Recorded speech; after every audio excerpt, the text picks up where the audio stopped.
অনেকে প্রশ্ন করে এবং বিভিন্ন সেমিনারে কনফারেন্সে বলে যে ঢাকার পানি দিন দিন কেন নেমে যাচ্ছে। আসলে এটা আইসোটোপ টেকনিক্স পুরোপুরি এটা আইডেন্টিফাই করতে পেরেছে আর কি। আমরা আমাদের রিসেন্ট কিছু স্টাডিতে আমরা দেখেছি ঢাকায় থিক ক্লে লেয়ার আছে, যেটা মধুপুর ক্লে বলছি, এই ক্লে লেয়ারটা। তার মানে ভার্টিক্যাল রিচার্জ হয় না এখানে, মানে বৃষ্টির পানি সরাসরি গ্রাউন্ড ওয়াটারে যায় না। ঢাকার আমরা গ্রাউন্ড ওয়াটারের এজ যে আইডেন্টিফিকেশন করেছি সেটাতে 7 থেকে 14,000 বছর তার পুরনো পানি।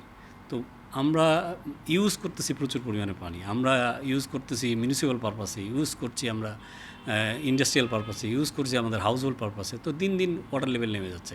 রিজিওনাল গ্রাউন্ড ওয়াটার ফ্লো যেটা হয় সেটা খুব সামান্য পরিমাণে হয়।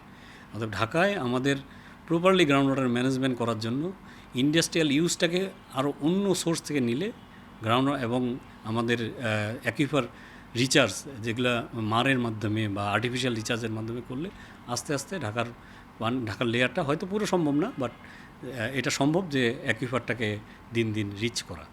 তো ভার্টিক্যাল রিচার্জ যেহেতু হয় না, আমাদের অন্য ম্যানেজমেন্টের দিকে যেতে হবে ঢাকার।